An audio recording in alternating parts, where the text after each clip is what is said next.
Hey, it's Mack with PriceActionTradingSystem.com. It is Wednesday, it's January 27th. This will be our chart lesson for the day. And today was an FOMC announcement day. So generally, maybe about an hour before that announcement, you want to be out of the market. Um, and generally it takes, 30 minutes to an hour before it settles down again. So a lot of times there's not much more going on afterwards. I did mark a couple more trades late this afternoon. It pretty much was settled back down here. Um, So I did mark a couple more, but notice that my last trade is just right before the 12 o'clock hour, and then there's nothing in that. That's what the big kind of the purple colored circle is there. It's during that FOMC news, and you're wise to stay out because you can see, as you can see though, the price action is still valid. Notice this trend line working up right here. We came back to it, even though it was real volatile. It bounces right off of it. It ends up working on through, but and working lower, but you get a nice trend line working down that's valid as well. So the price action, and even notice this little shorter term one here, we're right in there. You get the break, move to a new low, and it looks like it's going to try to reverse. But this ends up just being a larger range day. And I'm going to move through this pretty quick today. I apologize, but I've got another engagement tonight with my daughter, taking her to a ball game, and so I got to get out of here and get done. And you can see you would have been looking for a measured move on that move up. That's exactly where we got. So you can see that. We went a little bit higher, but that's pretty much where the high was. We kind of overshot the low a little bit down here, so a little bit on the top too. Um, so that would have been your target once we kept going higher here. And that might have given you a reason to think about entering here on the retest of the high. But we were so close to that right here. And, you got this other possible trend line up here. It's not real clear where the trend line is on the higher side. This is obviously a valid trend line because look how we bounced off of it even during the news. Um, it actually was fitting right here. And this may be where it is, and this could just be an overshoot. And notice we didn't get a retest of the high. A lot of times when you get an overshoot, that's what happens, because that's the way I had it early. And you can see prices are fitting in there neatly, and then all of a sudden we just went crazy, went straight up. And I don't know what generated this. There may have been some news item. It doesn't matter. All we care about is just going higher, and we want to go with it. So, but I'm gonna back out and go through these trades pretty quickly. You see the bigger picture there, fairly straightforward. And again, it was a news day. But early on, we were in this trading range right here. We had this failed breakout. You might have considered going short on that second entry right there, counting off the high. But I think you're better off to wait and see if you get that trap, and you do get that failed second entry long there. So you go short right there, real quick, easy move. You didn't get anything more out of it. You can see that little trend line working down right there. And then notice what happens here. You get a first entry short. You finally get a break, and you get an attempt to go lower, and it bounces right off that trend line in EMA and turns up. So that's a failed second entry short. Um, and we've been moving up anyway. So I liked going long right there on that trap off the EMA. And that was another nice little move. And you didn't get much out of it, just a scalp or so. And then notice what happens. We make that. And notice why we were trying to reach up here after breaking lower. That was a support area. We never retested it. And just about always you're going to come back. And that's what this whole move was, to come back and test that breakout area. Notice we tested this one, then you came up and tested this one, and then finally this one, and then we turned back down again. And so when you got that double top, look at that big bearish bar right there. It's a fairly large bar, so you might have thought about using a limit order, but I'm okay with a stop right there. There's enough room to get out before you get back down here to the EMA pretty much. But if you wanted to use a limit order, you could have gotten filled way back up in here. Actually, one tick below this bar. And I don't like going short below that bar. I think you got to wait on this one. But you could have waited on this one and a break below it, and then put your limit order back up here where you would have got filled on that one to see if you would have got filled. And you would have. It worked out pretty nicely. So nice entry there. And notice you got to pull back first entry, pull back. There's a second entry long right there. Look at that big bearish bar right off this suspected trend line. Go short right there. There's enough room to get out before this trend line. But this is looking like a range day, and if it is a range day, we're probably going to come all the way back down. You don't know that it's going to go straight down like that, but you got a trend line working there, and you're still in it. So take that one. looking for just a scalp at a minimum. But if you caught that one, you caught a runner. And you can ride that all the way down to this low. And it's tempting to enter here. And you really could have, but I don't like this one. Look at all those bars stacked up. There's a chance that it breaks lower here and pulls back and you get your break and then it moves down. So I think it's too risky, so I didn't mark it. And right here, you're too close. You could have treated that like a trap. But notice if you would have got trapped by going short when it bounced off that support down there. And so notice what happens. You push up, you try to go lower once. You pull back, you try to go lower twice. So that's a failed second entry short. And look at that big bullish bar. So you can go long right there. But and this is one of those where I like to add on. And then it looks like it's going to trap people to the long side and go lower again. But you don't want to be going short there. If you're paying attention, you know there's a trend line working right up through there. And so when it turns down and turns back up, I like adding on there if you want to. And now you got a double load, and look at that move. And you catch runners off that. It's one of those days where you got several runners. And I actually got an email from somebody today. I will save it till tomorrow. I'll try to read it tomorrow. But it just basically tells this story of how he's been working on this for a while. And he actually had a very profitable day today. And he was talking about all the runners he caught. And, I get messages from people, I never catch a runner.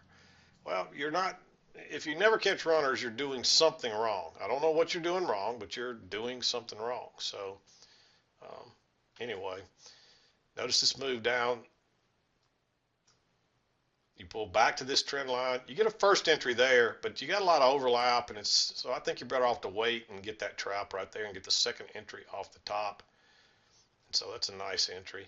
And then you get the failed second entry short here that fails and turns right off the trend line again. You definitely want to take that one. And guess what? You get another runner right there. And if you catch that one runner, you might exit here, but when it went right on through, if you don't exit, I would have ridden this. I would have looked for this target up here, and you could have ridden that thing all the way up. If you even waited for the first close outside, that's right there. So you still get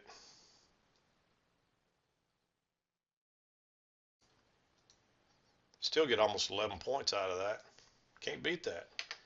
So, and you just don't understand how much runners really adds to your bottom line and changes your math for you on your numbers. So, but anyway, you get the break here. You get two legs up to a new high. It's really tempting to go short there, but I think you're better off to wait. And then you get a second entry here, but you're right into the EMA. So just wait, because you don't know that this is going to reverse yet. That's been a huge move up. So we may try to go higher one more time, but when it shoots right on through the EMA like that, that's your first signal that, hey, this looks like a reversal pattern. And it pushes through, it pulls back, and you get a second entry short right there. And even though it's got one little green tick in it or two, maybe it's still a very bullish bar, bearish bar. I keep wanting to say bullish there. It's not a bullish bar. It's a bearish bar, and that's another nice entry, and you're looking for it to make a new low, and you got enough room to get out there. Then it comes back up, and I would have drawn my trend line at that point off those first couple of moves there, and you pull it up here, just see what happens. It comes back and it turns down right there, but now we're inside this 12 o'clock hour, so I don't recommend trading any of this, but you can see the price action still worked.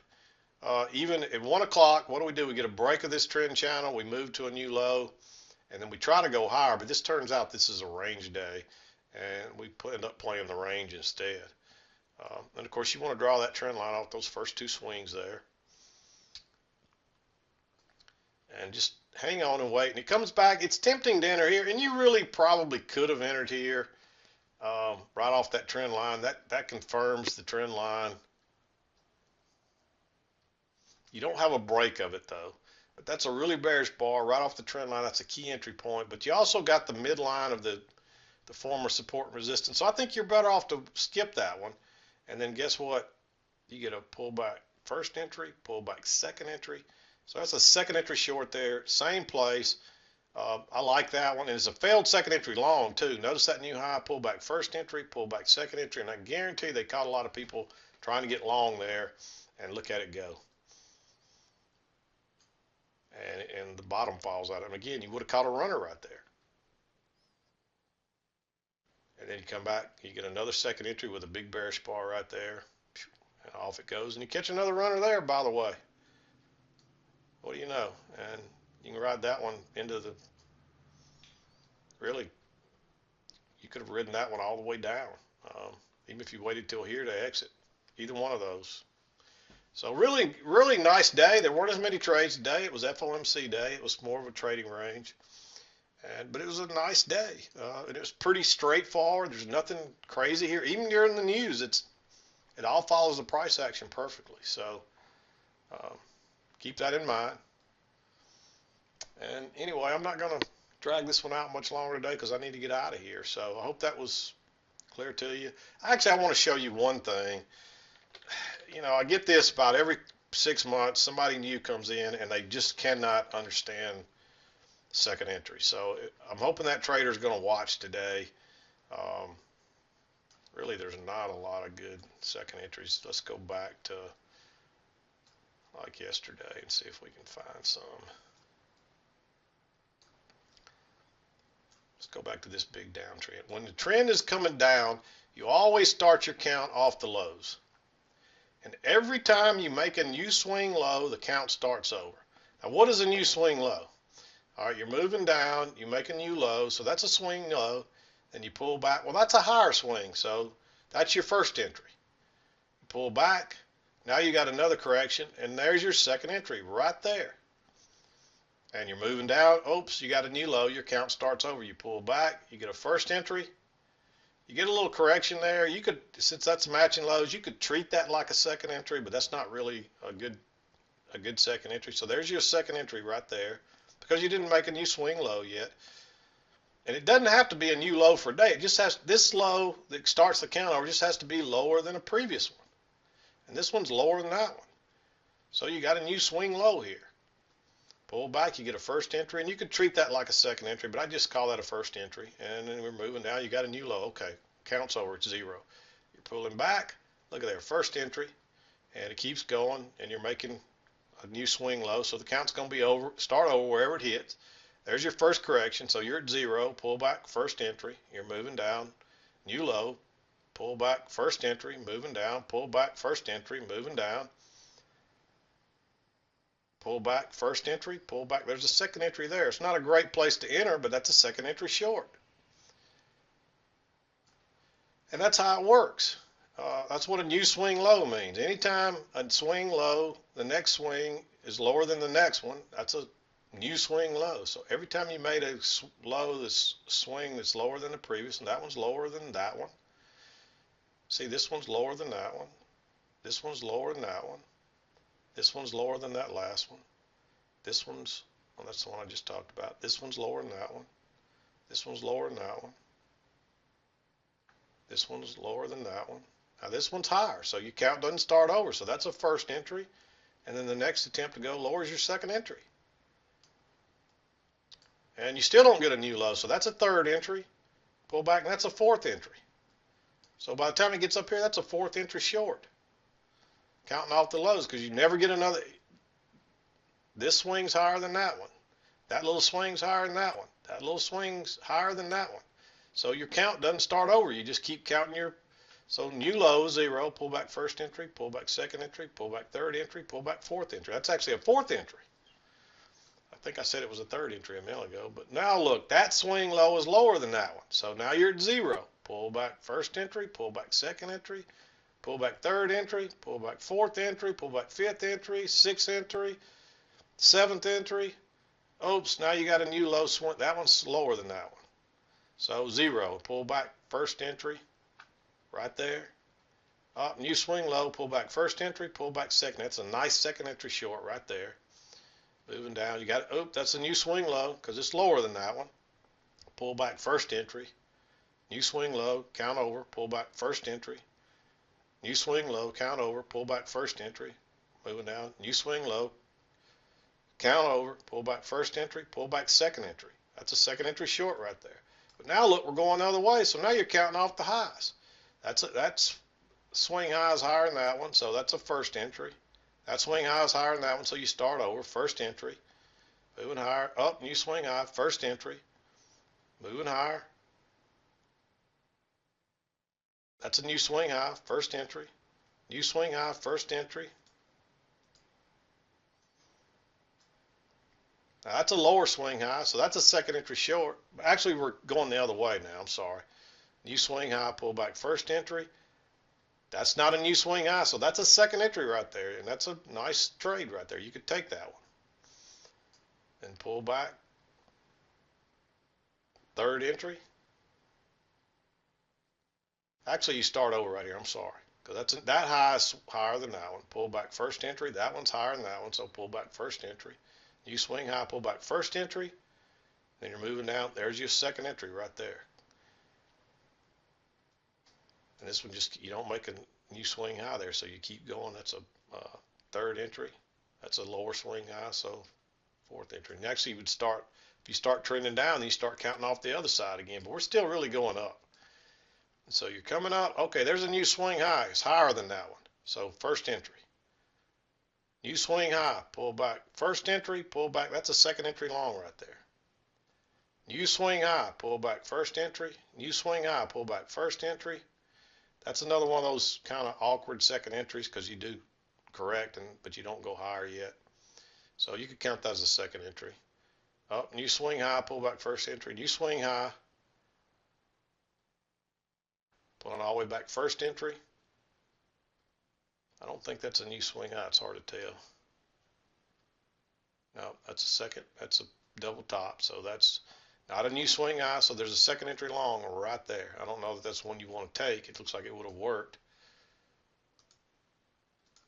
Then you go higher. That's not a higher swing. So then that's a third entry, fourth entry. Now that made a new high. That swing is higher than that one. So you really could count that over again. That's all really one move. This is more sideways than anything, but hopefully that gives you the gist of it. It's real simple, but people think it's some secret, super secret, really hard to figure out thing that's going to make them millions of dollars. And it will make you a lot of money if you learn that. But it's nothing, it's simple. It's just really simple, but people expect it to be hard, and it's really hard to explain in words. So you can get confused really easy. But I got to get out of here. I'm going to wrap this up. I hope that was helpful for that trader that's been struggling with that thought he had it figured out and has been doing it wrong all this time. And I think it set him back a little bit, and he was a little disappointed. But that's trading. Nobody's going to learn this. I mean, even if you've been doing it wrong for 6 months, that's nothing. Because 6 months is nothing in the big picture of learning to be a trader. So anyway, I'm going to wrap it up. We'll be back again to do it tomorrow. This is Mack with PriceActionTradingSystem.com, and we'll see you next time.